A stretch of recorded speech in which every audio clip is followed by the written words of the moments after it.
Well, hello and welcome to the Seven Figure Builder Show. My name is Julie Baranek, the founder of Seven Figure Builder, where we help high achieving business owners save time in their schedules every single week by implementing marketing automation to grow and scale their business to seven figures and beyond. And I'm here today with my friend Megan Huber. Welcome to the show today. Thanks, Julie. Happy to be here. Awesome. So, for people that have not had the pleasure to meet you yet, can you tell me a little bit about what you do with your business? Yes, so it has gone through multiple iterations over the years. I'm sure, like most people's have gone through. Today, I am a consultant and strategist, specifically in the category of client success and client retention. So I always tell people, like, the easiest way to remember what I do, I come in on everything after the sale. Everything after the sale is my domain. And I absolutely love it because I think in the education-based industry, so whether you're a real estate agent, an insurance person, or a coach, and you are teaching people how to do something, client success it's vital to the success and sustainability and scalability of our businesses long term. I could not agree with you more. I think that's a huge gap in the industry, no matter what industry you're looking at. We spend so much attention on acquisition and not retention. And I don't remember the stat off the top of my head. I'm sure you do, but what is the cost difference between acquisition and retention? 17, there's a 17x difference. So That's it's what I 17 thought. times more expensive to acquire a client than it is to keep the one that you currently have. It's incredible, and it's so missed in across the industries. So what do you recommend for people? Like, what are your top tips for, I guess truly it's down to building that relationship, right? You're not just doing that sale and off they go, but what do you recommend for people? So the first thing that I recommend is a shift in the way we're thinking about our clients and thinking about our client progress. So just to give like a teeny bit of background, my perspective coming in as a client success strategist is always looking at the client, which I call your student learner. Even though we're all working with adults, they are your students. They're still a student. They are still someone who's going through a learning development process. My background is in teaching. I have a master's degree in teaching. It's not, I went to school for business, so I have a business degree. And then my mom was an educator her entire career. I was like the kid who was 22, didn't know what I wanted to do. And she's like, Megan, you'd be such an amazing teacher. Don't you want to be a teacher? And I was like, well, I don't know what else to do. And my parents are going to send me back to school to go get a master's degree. So I guess that's what I'll do.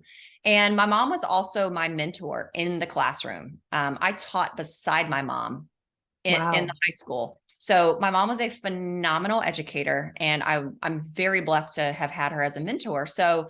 So much of what I bring to the conversation of client success, I'm bringing a lot of the experience I had being a high school teacher with high school kids into the education-based industry. And so the first perspective shift is, rather than us as the service provider looking at our clients from our points of view of them, it's switching that and it's looking at our programs and the experience through the viewpoint of the client. And so it's putting yourself in the shoes of the client. Now, we all know this because we're all building businesses and we're marketing, and some people listening may be marketers. We're constantly told, like, figure out who your ideal client is, make sure you're only getting the most qualified people in your program, which I 100% agree with. I'm a very big proponent of make sure you have a set of criteria and qualifications that your clients are meeting, and they need to meet the criteria that's required for them to have coming in so that they have the best possible chance of being successful. Now, even if you have a classroom or a program full of tens or hundreds or thousands of people who all met that criteria, they're all different and unique, even if they all met your criteria. So you've got people with different personalities that you are teaching, with different preferred processing styles, different learning styles, different energies. But yet most of us, when we initially create our program, we're creating it from our lens of how we like to learn, of how we went through a program, of how we prefer things. And only a very small percentage of your clients, who I call your students, are going to operate in the way you operate. And this is a skill that I just learned as a teacher, right? Like when you're thrown into a classroom with high school kids, half of which are on an IEP, like you've got to make accommodations for them. You know, in a public classroom, you're dealing with so many emotions and so many different dynamics and energies, but it's all balled up into this very small, you know, room, and you're with them all day. And you've got to figure out very, very quickly within like 2 minutes of your kids walking in your room, who operates in what way and who's got what personality and who's going to try to push your buttons and who doesn't like each other. And so you've got to very quickly be on your feet to serve every single one of those very different human beings in your classroom. And we've got to bring more of that into working with adults. Now, the case that, and we see so many arguments about this online right now. Look, I'm going to make a statement that I agree with, and I also see it in a very different way. And we hear a lot of service providers just saying, well, you made a conscious decision to buy my program. You paid the money for it. And you are a responsible adult. Therefore, you don't need me to do XYZ. I shouldn't have to do XYZ. It's your responsibility to get the results you came for. I agree with that statement to an extent. It is. We are adults. We are responsible adults. It is up to us to get the value that we came for. However, this is where I disagree with it. As a service provider, we have to create a fertile environment for every different kind of learner and different kind of human being that's coming through our doorway, paying us money. And you've got to be able to create an environment where the client is actually invited to want to operate in a way that they can actually get results. And most people just do not have that skill or do not know that that is what they need to be doing.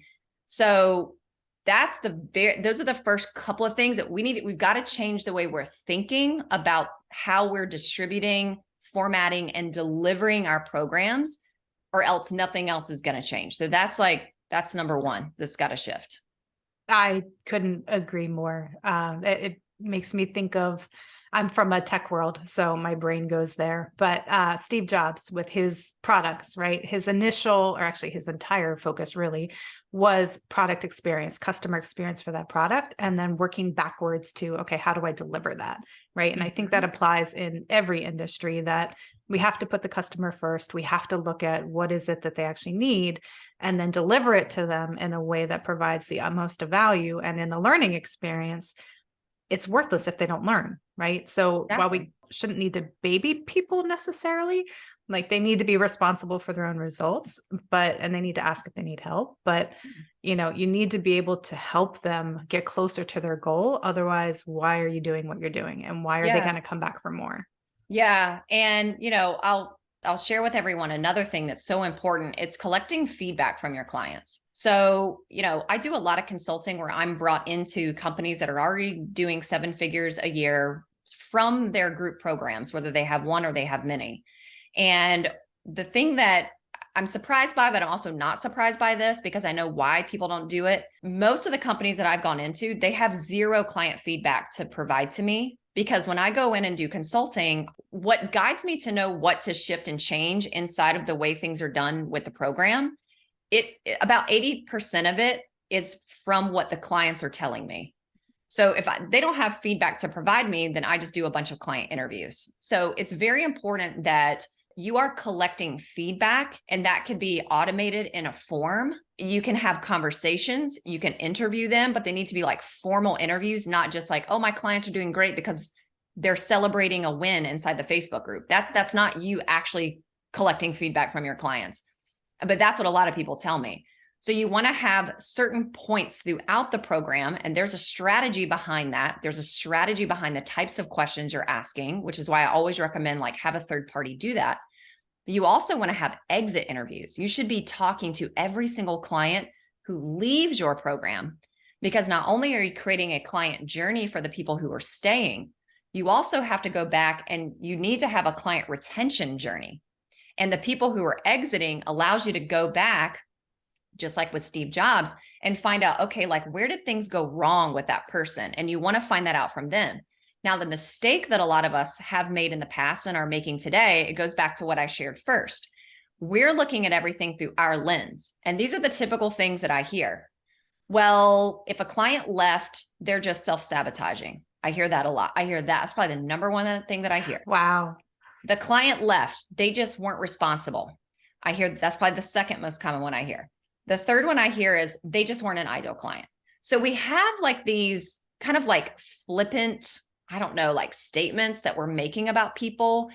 And what we're doing is we are projecting our own assumptions onto the decisions that people are making, and they're exiting, but we're not actually using our clients to, and what they want and what's working, what's not working, to improve their ability to make progress and get results, but then stay with us through other programs so that we can continue the journey with them. Like, it's literally not happening. And what I hear often about why they're not doing it is because they're very afraid. They think they're going to hear very negative feedback, and they don't want to hear it, because we all tend to take things very personally, myself included. You know, we're human. We're all human here. It's hard not to take things personally because we think like they just don't like me, which is never the case. And I have also heard some people say, I'm so afraid they're going to tell me things they want and I can't implement it fast or fast enough. And that just like bothers me and worries me. So I just won't collect feedback at all.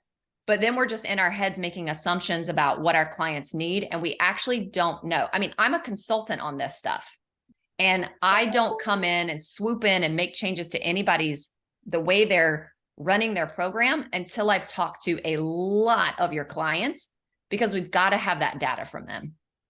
Absolutely. And it's not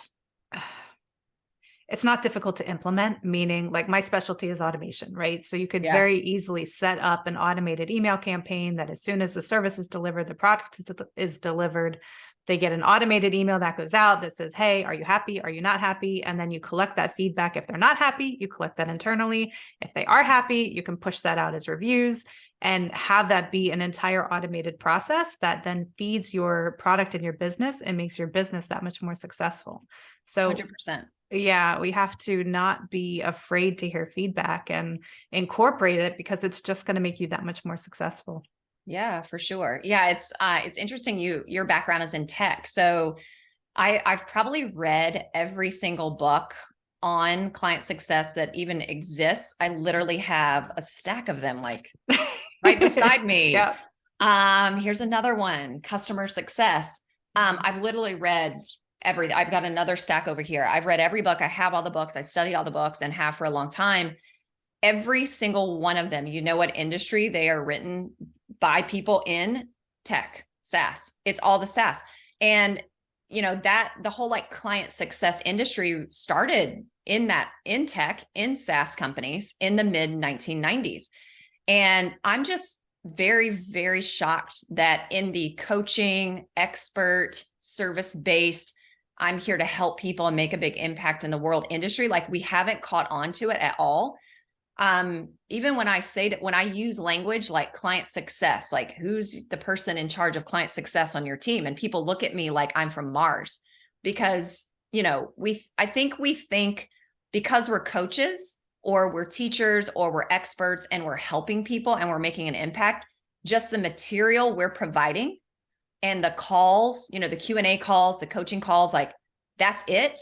Right? Like that's leading to the success, but that's just like one very, very tiny layer of it. So I just find it so fascinating that it's like this new thing in the coaching space where we've got to start leaning in the direction of being more client success centric than, you know, how can I just make more money centric? It's got to like balance it out now. So thinking back to what you mentioned with learning styles, in the tech world, and I'll speak for myself, I'm extremely logical. So I'm very data centric. I'm always collecting data. I'm totally data driven in all my decisions. Like I really try to focus on that. So for me, it's very factual. I'm not as emotional with it, where I would think and I've done lots of teaching in my career, but from the teaching perspective and the coaching perspective, I would think it's much more emotional, as far as this is based off of my life experience and I'm sharing that with you. So people, I would think, would be a lot more vulnerable and sensitive to people coming back and saying, well, no, I totally disagree, or you're wrong, or, like, do you think that's why people don't solicit feedback? I think that's probably part of it. Yes. So you and I are really similar in how we function and how our brains work. And I love numbers. I love math. at the same time, we leave room for the other. Like we have Right. empathy and we Totally. like human beings. And, but yeah, I think so. I think a lot of people are in the coaching space. I think, so many people start their business doing just pure one-on-one coaching, but then we all, you and I both know it very quickly leads into all of a sudden now you're doing group coaching. Well, the minute that you transition into that, if you go look at most group programs that are called group coaching, there's very little coaching going on anymore. Mm-hmm. And there are other skills that you now have to build. And this is where there's a whole lot of opportunity to build these skills. You've got to become a really great teacher. You also have to develop more like a mentorship kind of skill and role. You have to really start developing leadership skills. You've got to develop facilitation skills. And that's a lot of skills just right there. It is, for sure. That's a lot. And that takes time. You've got to learn how to develop curriculum. If you're teaching people and you have training videos or training modules, you have to learn how to be a curriculum developer. Mm-hmm. You have to learn learning styles. I am extremely data driven as well. I want to see numbers. I want people, people don't have like some sort of tracking mechanism for their clients. I don't even care if you're a mindset coach, like we are going to build a spreadsheet and we are going to figure out how to quantify and measure the results, the progress your clients are making and the results they're getting. Because if you're not measuring that, you are guessing. And again, people will say, well, my clients are doing amazing because they're all, it's like a love fest on the Q&A calls. It's a love fest and a celebration fest in the Facebook group. I'm like, no, we're talking two different languages here. Right. You can still do that, but like we need hard data because we can't make the right decisions moving forward unless we have that data. So I'm right there with you with the data and metrics. Now, the piece that I think is sometimes tough for people to bridge is because what you're saying is a lot of these entrepreneurs are not the data-driven people. And so they're kind of like lacking in that regard. But then the other thing that I see is sometimes there are team members who are very similar to you and I, but that literally are just logic and they have like zero humanness as part of it. And you brought up learning styles. Like that's the place where you have to learn the nuances of your clients, but there's also a way to like structure, format, and design a program that really plays to all of that. And I'll give you an example. I know I do not sound like an introvert because if you can get me talking about a topic I like, you cannot shut me up. And I know how to turn it on when I need to. Like I know how to be more outgoing. Like I know how to do that. I'm very, very introvert. If you gave me a personality test, I'm like 98th percentile introvert. Yeah, same here. So yeah. So, but we know how to roll. Like we can roll. Totally.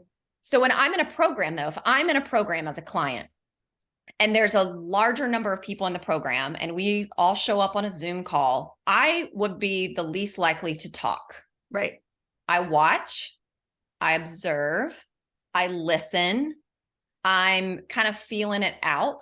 And I won't ever really be one that really speaks up and out, even if the program is a year long. Like, it's not like that behavior is going to change that much in me, even a year into the program. Mm-hmm. So for someone like me, that's how I process. I listen, I observe, I am very introspective. So then I go think about it. And then I do like whatever I do by myself. I want to go implement some of it because I want to gain a deeper level of knowledge and experience because I want to go do the work. And then from there, I feel like I have something to contribute to the conversation, which doesn't take me long. So, but for someone like me, if all you have is that format for your people to talk, you're not going to get much from me. Right. And so it will be very hard for you to know if I'm a good client, not a good client, where is my head at? Am I getting results? Am I making progress? Now, if you have something like accountability pods, or smaller co-working sessions, where there's 5 of us or 6 of us, I will be the one who leads the call. Right. I will be the one who talks the most. I will be the one who makes sure everybody gets to talk. Why? Because I'm in a smaller setting. And now we're just deepening our understanding of the body of work you just taught us. The other thing I like to do as a client is I will use the Facebook group, but I like to write. So I'll do more typing inside the Facebook group. So if you don't have those type of outlets for me to engage with your program, I am not going to be someone who stays with you. I will exit when my contract is up. You're going to lose me. You will not keep me as a client. There's nothing in your program that is aligned with my personality or my preferred learning and processing style. You're playing to the extroverts. You're playing to the people, like one type of thinker and learner, which typically is just like the person running the program. And so that's where we have, again, there's so much opportunity to expand and be a better fit for more people who still meet the qualifications to be an ideal client in your program. Right. And I'm just like you 100%. So we're very kindred spirits there. Yeah. And it's probably partly the consulting brain where I do the exact same things. I come in, I listen, I assess, I help dig, I figure out solutions, and then help you implement the solutions. So yeah, right there with you. Yes. I love it. But you want to attract your ideal client. And if you as a business owner, you only want to attract those extroverts, then sure, totally. Like you head that path and that's who they're the only people that you're going to keep. But if you want to broaden that just a little bit for a lot of, lost potential, then you definitely got to accommodate other people that have other learning styles and interact different ways. And then you hear, what they're doing in your program and if they're actually getting value or not. Yeah. And you also have to really pay attention to the behavior of your clients. And I think that's something that again, I think we're so enthralled with marketing and sales and making money and revenue. And, just like a 5-minute scroll on social media, it's like 50% or more of the posts are about celebrating big financial wins. Mm-hmm. And so, I think that so much of our attention is on that because I think we also have a fear of, well, what if I have a bad month? Well, what if I have a bad year? Well, what if, I have a financial stall or like a lull? And I get that, like, that's real. Those are real concerns. And I think because of that, we sort of lose sight of how involved we actually have to be with our clients. And to your point, like, I'm not saying we've got to create codependency here. I'm not saying you've got to hold the hand and like put a diaper on your client. Like, I'm not saying that at all. But again, it's like, so I work out at a place called Burn Boot Camp, and it's like a group style workout, but there's a trainer training everybody, and they're literally like running around for 45 minutes. We're all doing the same thing, but they're like literally running around and spending like a little bit of individual time with each person. And even in a workout room, as a trainer running a group fitness class with 30 people, guess what? Half of them are introverts and half of them are extroverts. You've got to be able to pick up on who is and who isn't, because your extroverts don't actually need a whole lot of the teacher's attention. Believe it or not, extroverts don't. Right. They're going to talk regardless. They're going to raise their hand regardless. In fact, you might have to tell them to like pause and wait. They don't need to wait for you to ask, they don't need that. So you have to be conscious of that. Your introverts, even though like clearly you and I are smart women, we're capable, we've built businesses, we have families, we're doing all these things. We're not stupid. We just have a different personality. Right. We want to feel part of something just like the extroverts do. It just means we might need a little extra nudge. You just might need to like call out on the microphone. Yeah, Megan, get after it. Like, go. I just need to hear my name. Like, just say my name on the microphone. And I'm like, yeah, I'll do heavier reps. Like, yeah, because I like to compete too. Yeah. Like, don't ignore me. Because I'm not going to be one of the ones in the class who's like talking out loud and doing all these things. But if you call my name out, if you swing by and say, you got this, like, let's go, girl. Like, okay, now you're going to get the extrovert. Now you're going to get my involvement. But I just needed 3 seconds to hear my name. Right. And I think sometimes we are making assumptions that people if the quiet ones, they either don't like us or they are just not interested. Like, we're just making all kinds of assumptions. They're not smart. They're not responsible. Like, whatever we're saying about people, it's like, no, you just need to be able to pick up on behavior signals and know a little bit about psychology and know how to bring that person into the fold. And, you gotta have the bandwidth and capacity to pay attention to that. You have to consciously pay attention to those things. Totally. I think another thing that could help with that I think is not nearly utilized as much as it should is implicit versus explicit data. I don't know, not to get too technical, but there's so much that you can read and infer and gain an understanding about your customer based off of their behavior. Like explicit is exactly what they told you, right? They filled out a form, they checked a box, or they opted out, or they left, right? They unsubscribed, they're out of there. Implicit would be just based off of their behavior, that they are decreasing engagement, like in your journey, right? After a certain amount of time, their engagement decreases. Like there's so much that you can pick up on your customers' behavior and on your program to improve your program if you're actually, like we said, tracking it and trying to gain an understanding of where are those people dropping off and how can I bring them back into the fold, or call out to them, call their name at that strategic moment to say, hey, I got you, keep going, and really rejuvenate them in their interest. Yeah, that's everything we're talking about here is why it's so necessary to have someone on your team. And look, everybody's at a different place. You may not be able to have a full-time employee in this particular position, but maybe it's a part-time person, maybe it's a contract person or consultant, somebody, because everything we're talking about, I get it. Like I'm a business owner too. You're a business owner. This is a lot. It's just like my Burn Boot Camp example. The owners, and there are 4 of them at the camp I go to, they're not the personal trainers. They are not the ones running our classes. Sometimes they're working out with us.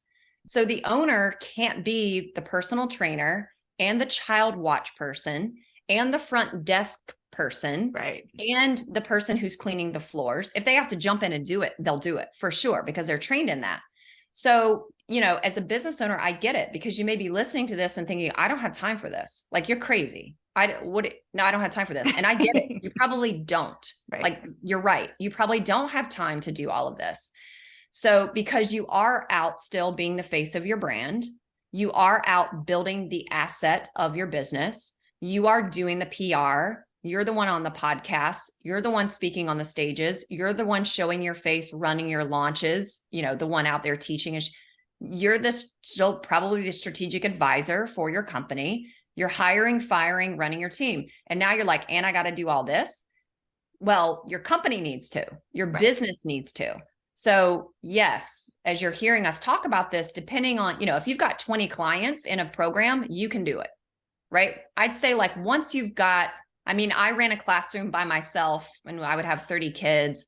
When I taught online, I would teach 90 kids at a time across 3 classes, and I didn't have help, but I'm also trained in this and I'm educated in this. So, everybody's a little different. If you're getting up to like 30, I'd say if you've got like over 30 clients and you're pushing like 50, between 30 and 50, like you need another set of eyes. You need another set of eyes in there who's looking at this stuff, managing this, like boots on the ground. You need ears and eyes and someone tracking all of this, because as a business owner, there comes a time where you can't have your hands pulling, in the flower bed, maintaining everything on a day-to-day basis.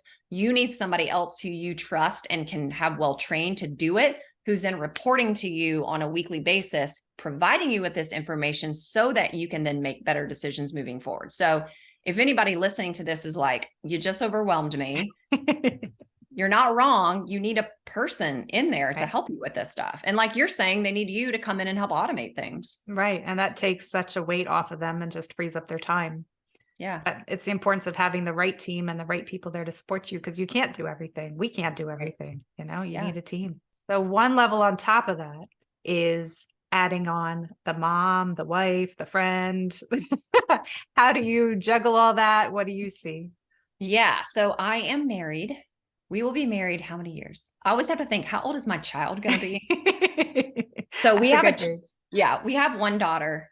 She's 12. She's in the 6th grade. And she will be 13 in September, which means I will be married 14 years in June. Wow. Congratulations. Yeah. Thanks. 14. We've been together 16. And we've got 2 tortoises, a dog, 2 cats. So there's pets involved in there. My husband also has his own high performance and hypnotherapy, his own coaching business. So we do some things together, but it's all under the same umbrella, but we kind of do like 2 separate, it's really like 2 businesses under the same house. So yeah, it's like you've got your love, romantic marriage relationship. Then you're also parents, right? So you have that. Then you have a relationship with your child or children. And then, oh, by the way, we want to have friends and hobbies. And what's super important to both me and Sean is health and well-being. That's so important to us. It's like one of our top values. So how do we do it all? I mean, I would say the number one most important thing, and Sean and I did this about 2 years ago, we just felt like the way we were living, and we really found this in the way we were spending money and in our financial life, we just realized we had what I called a lot of unconscious spending. And we sat down and we decided to talk about our core values one day. And we were like, let's refresh ourselves on what our core values are as individuals and as a couple and as a family and as business owners. And then let's go look and see how we're spending our time and our money. And when we looked at how we were spending our time and our money, we were not happy because it was not actually aligned with what we believed our core values were. And so I'd say start with having a conversation as a family about your core values, and then go take a look at time and money. And you got to look at the bank statement, and you got to like have the budget and all the things and make some decisions.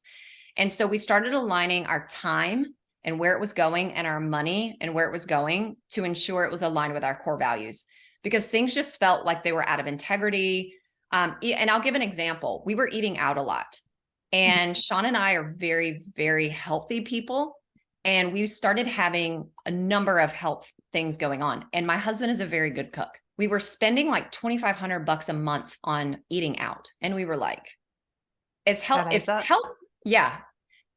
such a core value and we're going out to eat this much, like something is off here. Mm-hmm. And so not only were we able to save $2,000 to $2,500 a month, we're now cooking all of our meals at home. So you're spending more family time together. That's quality. You're enjoying the craft of cooking, which he really enjoys. I'm learning how to enjoy it. You have so much more control over what you're putting in your body.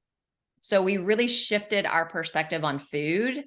Again, we were already healthy, but like we really shifted into this place of food as medicine, mm-hmm. which meant we cut out a lot of stuff like grains, wheats, dairy, sugar. Like we eat fruits, vegetables, and some animal protein. Mm-hmm. And we eat a lot of that, but like, that's it. And herbs, right? You go to a restaurant and you can basically get a salad without the cheese, without the croutons, and ask for oil. And that's almost the only thing you could eat at a restaurant that's truly, truly like, right. You know what you're putting in your body. It's only that, which is a very interesting experience now. So much of it starts with the core values, time and money. Where's it going? Assess that. And take care of your temple, because one of the things I noticed in the last couple of years is that, and I cut out coffee too, which I'm so sad to say, I replaced coffee with celery juice, and I'm closing my eyes right now because it's really hard, really hard. I was with you until that point. I'm not sure I could do that, but I may have to try. It is recent, but I will convert you. I'm a much happier person and think more clearly, so much more grounded. I could go on and on about that. And I can manage my mind better. Mm-hmm. So all those things have helped me better lead and manage my mind instead of my mind throwing so many thoughts at me that I can't turn around. That's been the biggest thing that I've noticed. So yeah, it's just like prioritizing, recognizing what's in integrity with you, and cutting out. Like you have to cut stuff out that is no longer aligned with you, whatever that is. And I'm not saying like cut all the people out of your life. And, you mentioned friendships. Last year, that was something that I actually joined a mindset course. Yeah. And the reason why I took it was so that I could work on female friendships. And what I recognized is for so many years, I was like complaining a lot about how I didn't have that. And then I recognized, well, if I want it, then it's up to me to pursue female friendships. And it's up to me to not only pursue it, but to then nurture and cultivate it. Mm-hmm. And to your point, that takes a lot of time and that takes a lot of effort. I interviewed someone on my podcast. This is a while ago. It's Fabienne Fredrickson. And I asked her, I was like, as you grew your business to 8 figures, did you notice that you had trouble with female friendships over time? And she said, yeah. And she said a couple of years ago, she made a promise to herself to cultivate friends. And she said she calculated that, I believe she said it took a minimum of 50 hours of time spent with one friend to actually get it to a level where it was like a substantially deeper, meaningful relationship. but you got to put 50 hours into that That's a huge per investment. person, Yeah. per person. And my life today definitely feels so much richer because I stopped saying, I don't have time for that. That was a statement I heard myself say all day. I don't have time for that. And that it was the truth. I didn't have friends. I didn't have female friends that were like real deep ones because I just kept saying I didn't have time. Yeah. You do when it's important to you. You do. I think it's critical. I mean, I think being in business and having your own business can be so isolating, especially in this online world. I mean, I spend all day online, right? So I'm talking to people, but it's not that in-person relationship. And I know personally, most of my friends I've had for 30 plus years. Like I've had them my entire life, but it's a very small group and they're running a million miles an hour. So we're passing, it's like every 6 months, hey, how are you? Catch up, but it can be very isolating in between. So I definitely hear you. And you have to make it a priority if that's something that's important to you, you know? Yeah. And you recognize too, I mean, now that I do make it a point, you know, and to your point, like, it's not like any of us are trying to have 100 friends. Right? Like it's always at our stage of life, it is going to be a small nucleus of people who get you, who you trust. You know, it just is. Right. I think that's very important that you have like an inner circle and then maybe you have another circle that's wider than that, but you're not cultivating it as much. But the thing that I've really been practicing is pursuing female friendships. Yeah. And part of that does look like just checking in on people. Right? Like it's not like we've got to go on trips together, but just being there for people and checking in and asking like, how are you? I'm thinking about you. And what I'm learning is that and you know that I'm preaching to the choir, like we both know this, there are a lot of real lonely people out there. Yeah. Who we think are better than us, smarter than us, further along than us, are not experiencing the same internal struggle that any of us are. Because we all go through stuff, right? I mean, we all think differently about ourselves and other people think about us, but that's been like really fruitful for me to just like genuinely connect with people and just be there for them, whatever it is, you know, and it not being a place of like, well, I'm trying to sell to you. If that happens, like, they work with you, like that's fine. Right. But it just takes a lot of the pressure off too, to think like the only way you can have conversations with people if it's for something with business. And that's great if it goes in that direction, but we also just need people who we trust, who we can say anything to, who will not judge us or will not gossip about us. And I just think as women, it's very important for us to be an example of what that can look like for other women, because I think we all struggle in that category. Absolutely. I totally agree. One thing I want to touch on that you mentioned too is when you were listing out your priorities, you listed out, you know, you're a wife, you're a mother, you're a friend, etc. And I think it's so critical to have that relationship with your husband as the top of that pinnacle, right? That, you know, for me, it's my faith, my husband, my kids, you know, and then everything else falls below that. And it's a challenge to keep that in check every day, right? But I think it's so important. And I think a lot of people get them mixed up, right? Like we feel like we have to put our kids first, or we have to, you know, and ourselves comes way at the bottom of the barrel there. But I think it's important to have that prioritization right. And that's my personal opinion. I'm sure there's lots of opposing opinions out there, but it struck me that, you know, that's really important for having that connection with your husband. And then the rest of the decisions are so much easier with the kids, with the finances, with the time, when you guys are in alignment. Yeah. Well, I'm glad you brought up the faith piece too, because that for me too, I'm the same. Like it starts there, right? Because the faith piece actually trumps the marriage piece in terms of like priority for me, sounds like for you too. And if, you know, if I'm being guided by God and that's what I believe in, then, and I'm following that and I'm obeying that, then everything else falls into the right place. And I think, look, on this, I mean, I'll be really honest, in this online space, it's very challenging. It's challenging to follow that faith piece first, because that's not something that we openly see people promoting and marketing and talking about. And then, you know, we find people like you and me here who are realizing that about each other. So yay, we have that in common, which is awesome. Yay, like one more thing. But yeah, I mean, I'll be very honest. That is something that I've kind of struggled with in this industry because I don't see a lot of people talking about their faith. And I'm like, where are those people? They're out there There are somewhere. are they other people out there who like believe the same thing I believe? And I've even been afraid sometimes to talk about my faith publicly because I'm like, well, there goes half the people who follow me because they think otherwise. Yeah. I've always had that fear because it's just not something we talk about very often. But for me, that really is the guiding light. And, anybody who's ever been on a faith journey, like you kind of ebb and flow with that relationship too. Like it hasn't, I mean, I'm 40. It's not like it's been like the strongest thing in my life for 40 years because you kind of like drift from that and then you come back to it. And I'm certainly in a place where I'm right there with it today. And it guides everything in my life, which is probably the most reassuring feeling I've ever felt in my life too. Yeah, absolutely. No, it's core to who I am and it's part of it. And that's the cool part about having a podcast is I can talk about whatever the heck I want. So There you go. it's my show. So. That's right. So I know we're running low on time, but what can people expect from you next? What's the year ahead look like for you? Oh boy, lots of consulting on client success. So I am like, I like being neck deep in that. I have a podcast as well called Built to Last. I'm definitely going to have you on my show. We have I lots would of love stuff to talk to. about. So let's get you on there soon. So I've got a show too, if anybody wants to check that out. And I also love in-person things. So I'm a big retreat person. I love running retreats. So I've got retreats coming up this year and yeah.